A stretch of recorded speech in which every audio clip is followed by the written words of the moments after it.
I'm here to talk about success.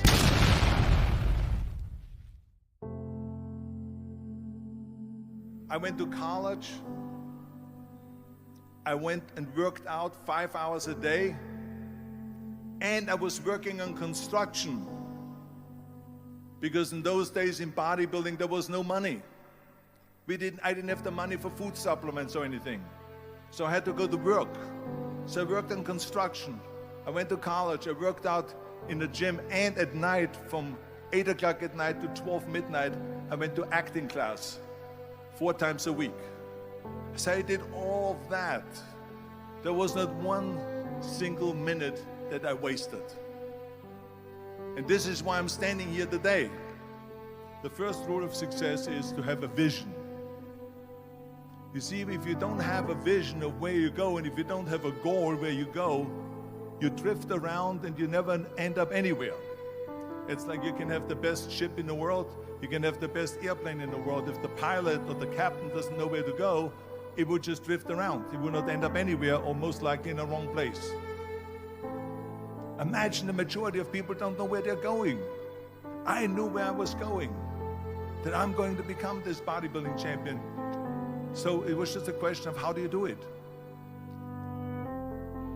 I was so relieved, because when you have a goal, when you have a vision, everything becomes easy. Because remember that in America, for instance, when you study, you will see the percentage of people that like their jobs. 74% hate their job in America. Now, this is not much different when you come to Europe. The majority of people don't like what they're doing, because they're really not doing it because they didn't have a goal and they followed this goal. They just aimlessly drift around, and then all of a sudden there's a job opening, so they get their job because you have to work.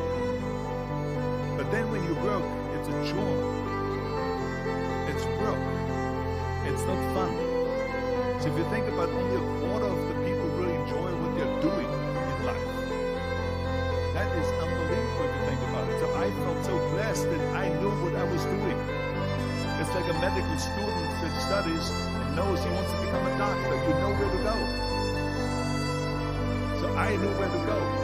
So people always ask me, when they saw me in the gym in the pumping iron days, they said, why is it that you're working out so hard?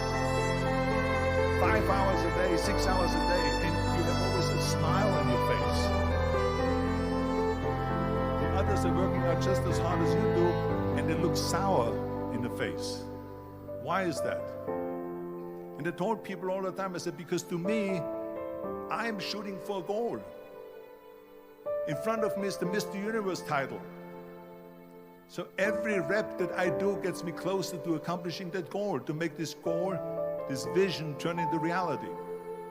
Every single set that I do, every repetition, every weight that I lift will get me a step closer to turn this goal into reality. So I couldn't wait to do another 500-pound squat. I couldn't wait to do another 500-pound bench press. I couldn't wait to do another 2,000 reps of sit-ups. I couldn't wait for the next exercise. I became very friendly with Muhammad Ali in the 70s. Muhammad Ali worked his butt off, and I saw it firsthand. And I remember that there was a sports writer that was there in the gym, and he was working out, and he was doing sit-ups. And I asked him, how many sit-ups do you do? And he said, I don't start counting until it hurts. Now think about that. He doesn't start counting his sit-ups until he feels pain. That's when he starts counting. That is working hard. And so you can't get around the hard work. It doesn't matter who it is. As a matter of fact, I believe what Ted Turner said. Work like hell and advertise. We have so many of those people that say no and you can't do it, it's impossible. That is okay, because we just turn off, as I said earlier, and we listen and we hear the no being a yes. You can't do it, you can do it, and all of that. So that is possible to do that amongst all the negative people around you. But when you start doubting yourself, that's very dangerous. Because now what you're basically saying is that if my plan doesn't work, I have a fallback plan. I have a plan B. And that means that you start thinking about plan B, and every thought that you put into plan B, you're taking away now that thought and that energy from plan A. And it's very important to understand that we function better if there is no safety net, because plan B becomes a safety net. It says that if I fail, then I fall and I get picked up and I have something else there that will protect me. And that's not good, because people perform better when there's no safety net. People perform better in sports and everything else if you don't have a plan B. I'm telling you, I've never ever had a plan B. I made a full commitment that I'm gonna go and be a bodybuilding champion. I made a full commitment that I'm gonna be in America. I made a full commitment that I'm gonna get in the show business and I'm going to be a leading man. No matter what it takes, I will do the work. I will do the work over and over and over until I get it. And the same was in politics and everything like that. So to me, it is very dangerous to have a plan B, because you're cutting yourself off from the chance of really succeeding. And the reason, one of the main reasons why people want to have a plan B is because they are worried about failing. What is if I fail, then I don't have anything else? Well, let me tell you something. Don't be afraid of failing, because there's nothing wrong with failing. You have to fail in order to climb that ladder.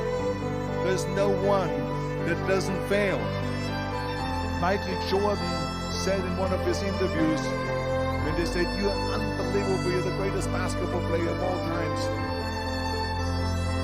I mean, tell me about that. And he says, "Well, you just mentioned the successes." But he says, "For me to become the greatest basketball player, I missed 9,000 shots when I was playing basketball at the NBA games." So during these games that he was so successful, he missed 9,000 shots. Does it make him a failure? No. He's one of the greatest basketball players of all times, but he failed 9,000 times. Do you get it? What is not okay is that when you fail, you stay down. Whoever stays down is a loser. And winners will fail and get up, fail and get up, fail and get up. You always get up. That is a winner. That is a winner. I failed in bodybuilding. I lost bodybuilding competitions. I lost powerlifting competitions. I lost weightlifting competitions. I had movies that went in the toilet that were terrible. They got the worst reviews. And in politics, I remember I had many of the initiatives on the ballot.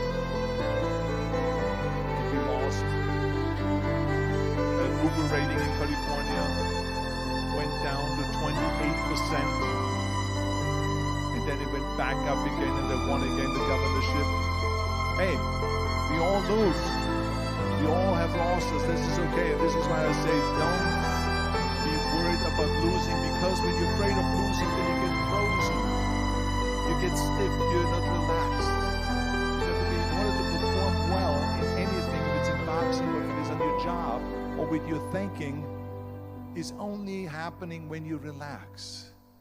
So relax. It's okay to fail. Let's just go all out and give it everything that you got. That's what it is all about. So don't be afraid to fail.